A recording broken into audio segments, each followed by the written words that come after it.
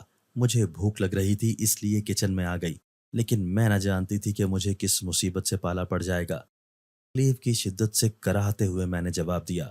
کمرے میں لا کر بھائی نے مجھے بیڈ پر بٹھا دیا اور خود اپنے کمرے میں چلے گئے۔ مجھے پاؤں میں بہت درد ہو رہا تھا۔ امی نے نہ صرف مجھے ناشتہ بنا کر دیا بلکہ درد کنٹرول کرنے کے لیے دوا بھی کھلائی۔ تکلیف کی شدت کسی طور پر بھی کم نہ ہو رہی تھی، اس لیے آفس جانے سے پہلے امی اور بھائی مجھے ہاسپٹل لے گئے۔ ایکس رے سے پتہ چلا کہ پاؤں کی ہڈی فریکچر ہو چکی ہے۔ بیٹھے بٹھائے مصیبت میں مبتلا ہو چکی تھی۔ مجھے اپنی بے وقت کی بھوک پر غصہ آ رہا تھا۔ پاؤں پر پلستر کرنے کے بعد ڈاکٹر نے 3 ہفتے کے لیے بیڈ ریسٹ بتایا تھا۔ رات کو امی میرے ہی کمرے میں سو گئی تھی تاکہ اگر مجھے کسی چیز کی ضرورت ہو تو مجھے کوئی مسئلہ نہ ہو۔ بخار کی وجہ سے مجھے شدید بے چینی محسوس ہو رہی تھی۔ دوا کا بھی کوئی اثر نہ ہو رہا تھا۔ اللہ ہی جانتا ہے کہ یہ بے چینی کیسے ختم ہوگی اور کیسے مجھے سکون آئے گا۔ ایک لمبا سانس لے کر بیڈ کے ساتھ ٹیک لگاتے ہوئے میں نے سوچا۔ امی کچن میں میرے لیے ناشتہ بنا رہی تھیں۔ میں آنکھیں بند کیے نیم دراز تھی جب اچانک ہی فاطمہ کی آواز سنائی دی۔ اللہ پاک تمہیں اپنی حفاظت میں رکھے، اچانک سے یہ کیا ہو گیا ہے؟ انتہائی فکر مندی سے اس نے پوچھا۔ کوئی بڑی بات نہیں ہے، اللہ سے دعا کرو جلدی سے ٹھیک ہو جاؤں۔ اس کی فکر مندی پر مسکراتے ہوئے میں نے کہا، میں صبح تمہارا انتظار کرتی رہی لیکن تم نہ آئی۔ مصروفیت کی وجہ سے میں بھی نہ آ سکی۔ میرے قریب بیٹھتے ہوئے اس نے کہا، تمہیں پریشان ہونے کی ضرورت نہیں ہے، تکلیف بھی اللہ تعالیٰ کی طرف سے آتی ہے اور شفا بھی وہی دیتا ہے۔ عالمانہ انداز سے اس نے کہا۔ دروازہ کھلنے کی آواز پر میں نے نگاہ اٹھا کر دیکھا تو عمر بھائی، ردا بھابی اور آریان کمرے میں داخل ہوئے۔ میری توجہ ان کی طرف مبذول ہو گئی تھی۔ اب کیسی طبیعت ہے تمہاری؟ بھابی نے قریب آ کر پوچھا۔ اللہ کا شکر ہے اب کافی بہتر ہوں۔ آریان کی طرف دیکھتے ہوئے میں نے کہا، وہ ماں کے ہاتھ میں پکڑا ہوا فون لینا چاہتا تھا۔ میری دوست ہے فاطمہ۔ اس کا تعارف کروانے کے لیے میں نے اس کی طرف اشارہ کیا تو الفاظ میرے منہ میں ہی رہ گئے۔ جس جگہ پر چند لمحے پہلے فاطمہ بیٹھی ہوئی تھی وہاں اس وقت کوئی نہ تھا۔ یہاں پر تو کوئی بھی نہیں ہے، تم کس کا کہہ رہی ہو؟ بھائی نے حیران ہوتے ہوئے پوچھا۔ بھائی اور بھابھی کیا باتیں کر رہے تھے؟ مجھے کچھ سمجھ نہیں آ رہی تھی۔ ابھی کچھ دیر پہلے تو وہ میرے سامنے تھی، اچانک سے کہاں جا سکتی ہے؟ میں چاروں اطراف میں دیکھتے ہوئے میں نے سوچا، لیکن وہ کہیں بھی دکھائی نہیں دے رہی تھی۔ ان 2 ہفتوں کے درمیان وہ روزانہ میرے پاس آتی رہی۔ اس کی باتیں میرے دل پر اثر کرتی رہیں۔ اس کے الفاظ میں ایسی تاثیر تھی کہ مجھے اپنی زندگی پر شرمندگی محسوس ہوتی تھی۔ ایک دن وہ میرے پاس آئی تو اسے دیکھ کر میں خود پر قابو نہ رکھ سکی اور رونے لگی۔ کیا ہوا ہے؟ کیوں رو رہی ہو؟ مجھے روتا دیکھ کر اس نے پریشانی سے پوچھا۔ میں بھی تمہاری طرح نیک بننا چاہتی ہوں، اللہ تعالیٰ کے بتائے ہوئے راستے پر چلنا چاہتی ہوں۔ ہاتھ کی پشت سے آنسو صاف کرتے ہوئے میں نے کہا، اس میں رونے والی کون سی بات ہے؟ اگر تم نے فیصلہ کر لیا ہے تو پھر پچھتاوا کس بات کا؟ میرا ہاتھ اپنے ہاتھ میں پکڑ کر تسلی دیتے ہوئے اس نے کہا، اگر تمہارے دل میں اللہ تعالیٰ نے یہ بات ڈال دی ہے تو دیر مت کرو، جتنی جلدی ہو سکتا ہے خود کو بدل دو۔ مسکرا کر فاطمہ نے سمجھاتے ہوئے کہا، اس کے لیے مجھے کیا کرنا چاہیے؟ پر امید نگاہوں سے اس کی طرف دیکھتے ہوئے میں نے پوچھا۔ سب سے پہلے وضو کرو اور 2 نفل شکرانے کے ادا کرو۔ جس اللہ نے تمہارا دل پھیر دیا ہے اس کا شکر ادا کرنا تو بنتا ہے نا۔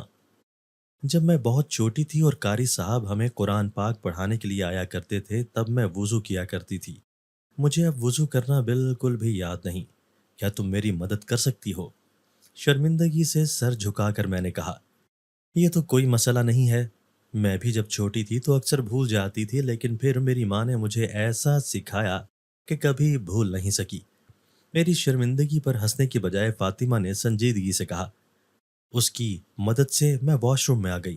سب سے پہلے بسم اللہ پڑھ کر ہاتھ دھونے ہیں۔ اس سے ہمارے ہاتھ پاک ہو جاتے ہیں اور گناہ جھڑ جاتے ہیں۔ کلی کرنے سے ہماری زبان پاک ہو جاتی ہے اور ناک میں پانی ڈالنے پر جو گندگی، بو ہم نے سونگھی ہوتی ہے اس کا اثر ختم ہو جاتا ہے۔ چہرہ دھونے سے چہرہ پر نور ہو جاتا ہے۔ وضو کے تمام فرائض کے ساتھ ساتھ مجھے ایسے طریقے سے سمجھا رہی تھی کہ ہر بات ذہن نشین ہو رہی تھی۔ وضو کرنے کے بعد میری بے چین اور بے قرار طبیعت کو ایک دم سے سکون مل گیا تھا۔ میں کھڑے ہو کر یا زمین پر بیٹھ کر نماز نہیں پڑھ سکتی تھی، اس لیے کرسی پر بیٹھ کر سامنے میز رکھ لیا۔ جب میں نے اللہ تعالیٰ کا شکر ادا کیا اور اپنا سر سجدے پر رکھا تو ایک ایسا سرور دل میں اتر آیا جس کو میں کوئی نام نہیں دے سکتی۔ مجھے اپنی گزاری ہوئی زندگی پر بہت شرمندگی ہو رہی تھی جس میں اپنے مالک حقیقی کو بھول چکی تھی۔ فاطمہ ہر روز دن کے وقت میرے پاس آتی۔ ایک بات جو میں نوٹ کر رہی تھی، وہ اس وقت میرے پاس آتی تھی جب کوئی بھی میرے کمرے میں موجود نہ ہوتا تھا۔ میرے خیال میں میرے پاس ایسے وقت میں جب میں بالکل اکیلی ہوتی ہوں اس لیے آتی تاکہ اس کا سامنا گھر کے کسی فرد سے نہ ہو سکے۔ شاید وہ کسی کے سامنے نہ آنا چاہتی ہو تاکہ اس کا پردہ قائم رہے۔ میں نے خود سے ہی اندازہ لگا لیا تھا۔ اصل وجہ میں نہیں جانتی تھی۔ مجھ میں بہت سی تبدیلیاں رونما ہو چکی تھیں۔ میں جو ہر وقت دوپٹے سے بے نیاز رہتی تھی اب اچھی طرح سے اپنے ارد گرد لپیٹ کر رکھتی تھی۔ سب گھر والوں نے میری اس تبدیلی کو محسوس کر لیا تھا۔ دبے لفظوں میں سب نے مجھے پینڈو اور جاہل تک کہہ دیا تھا، لیکن مجھے کسی کی کوئی پرواہ نہیں تھی۔ ایک دن ایک ایسا ہولناک واقعہ رونما ہوا جس نے ہم سب کی زندگی بدل دی۔ ہم نے کبھی سوچا بھی نہیں تھا کہ ایسا بھی ہو سکتا ہے۔ چھٹی کا دن تھا، معمول کے مطابق سب دیر سے جاگے تھے۔ میں اب اس قابل ہو چکی تھی کہ کسی کے سہارے کے بغیر پاؤں گھسیٹ کر چل سکتی تھی۔ ملازمہ کچن میں ناشتہ بنا رہی تھی کہ اچانک ہی امی کی طبیعت خراب ہونے لگی اور انہیں سانس لینے میں دقت ہو رہی تھی۔ دیکھتے ہی دیکھتے چند لمحوں میں ہی ان کی طبیعت اس قدر بگڑ گئی کہ وہ بے ہوش ہو کر زمین پر گر گئیں۔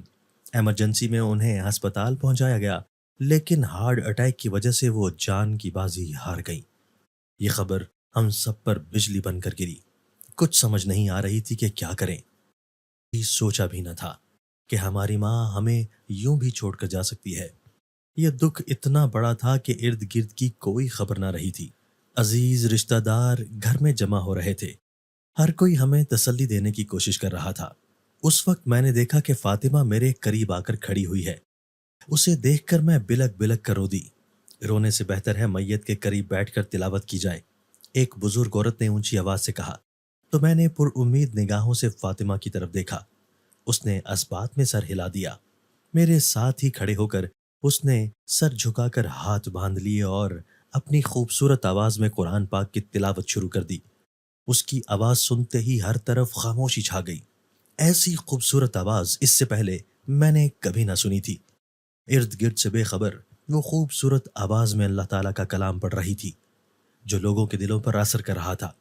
ایسا رکت آمیز منظر تھا کہ میں اسے لفظوں میں بیان نہیں کر سکتی۔ الفاظ کا مطلب کسی کو آتا تھا یا نہیں اس کا تو مجھے پتہ نہیں، لیکن اللہ تعالیٰ کے کلام میں کچھ ایسا اثر تھا کہ دل کی دھڑکن بے قابو ہو رہی تھی۔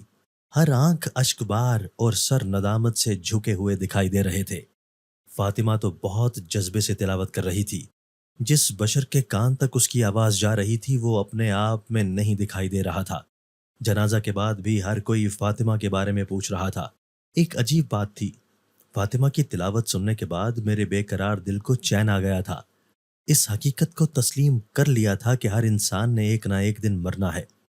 اس دن کے بعد فاطمہ دوبارہ مجھے دکھائی نہ دی تھی، لیکن امی کی اچانک موت نے ہم سب کو بدل دیا تھا۔ وہ گھر جہاں صبح کے وقت موت جیسی خاموشی ہوتی تھی، وہاں اب چہل پہل ہونے لگی تھی۔ سب کو صبح نماز کے لیے جگانے کی ذمہ داری میں نے اپنے ذمہ لے لی تھی۔ ابتدائی دنوں میں مجھے بہت مایوسی ہوتی تھی کیونکہ کوئی بھی نہ اٹھتا تھا، لیکن آہستہ آہستہ میں اپنے مقصد میں کامیاب ہو رہی تھی۔ فاطمہ کا کچھ پتہ نہ تھا۔ میرا پاؤں ٹھیک ہو چکا تھا، اس لیے میں نے خود ہی فاطمہ کی طرف جانے کا فیصلہ کیا، اور ایک دن شام سے کچھ پہلے میں فارم کی طرف چلی گئی۔ درختوں کی بہتات تھی۔ اس وقت بکریاں اور ان کے بچے بھی ادھر ادھر دکھائی دے رہے تھے۔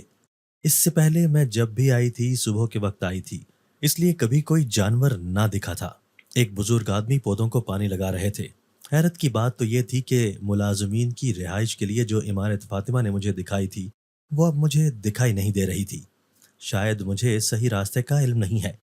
حیران ہوتے ہوئے میں نے سوچا، یہاں پر ایک مدرسہ تھا جس میں فاطمہ پڑھاتی ہیں، کیا آپ مجھے بتا سکتے ہیں کہ وہ کس طرف ہے؟ پودوں کو پانی دیتے اس بزرگ آدمی سے میں نے پوچھا، بیٹا بکریوں کا فارم ہے، یہاں پر مدرسہ کہاں سے آ گیا؟ اس شخص نے حیران نظروں سے میری طرف دیکھتے ہوئے جواب دیا، یہاں پر ہی تو مدرسہ تھا، میں نے خود دیکھا تھا۔ انگلی سے اشارہ کرتے ہوئے میں نے کہا، بیٹی آپ کو کوئی غلط فہمی ہوئی ہے، یہاں پر ملازمین کی رہائش کے لیے تو کوئی نظام موجود ہی نہیں ہے، بلکہ ہم 3 آدمی یہاں پر کام کرتے ہیں۔ میری پوری بات سننے کے بعد اس آدمی نے جواب دیا، اسے میری ذہنی حالت پر شک ہو رہا تھا۔ بابا میں آپ سے جھوٹ نہیں بول رہی، نہ ہی میں کوئی مذاق کر رہی ہوں، یہ بالکل سچ ہے۔ مجھے ابھی تک اس کی بات پر یقین نہیں آ رہا تھا۔ بیٹی جس جگہ پر آپ مدرسہ بتا رہی ہیں وہاں اکثر ہم نے صبح کے وقت قرآن پاک کی تلاوت کرنے کی آواز سنی ہے، لیکن کبھی کوئی دکھائی نہیں دیا۔ ایک بار ہم ایک روحانی بزرگ کو لے کر آئے تو انہوں نے ہمیں بتایا تھا کہ یہاں پر جنات کا مدرسہ ہے، یہاں پر جنات کے بچے قرآن پاک کی تعلیم حاصل کرتے ہیں۔ اس کے علاوہ تو مجھے کسی بات کا علم نہیں ہے۔ اس آدمی کی باتیں تھی یا کوئی بم دھماکہ، اس کے علاوہ بھی وہ نہ جانے کیا کیا باتیں کرتا رہا، لیکن مجھے کچھ سمجھ نہیں آ رہی تھی۔ اگر یہ سچ ہے تو کیا ایسا ممکن ہے کہ کوئی جنات انسان کو سیدھی راہ پر لے آئے؟ میرے ذہن میں طرح طرح کے سوالات گردش کر رہے تھے، لیکن کوئی جواب دینے والا نہ تھا۔ بہت دنوں تک میں فاطمہ کی کھوج میں لگی رہی، لیکن کوئی سرا میرے ہاتھ میں نہ آیا تھا۔ یہ دنیا ایک راز ہے اور اس کے بارے میں کوئی انسان بھی مکمل علم نہیں رکھتا۔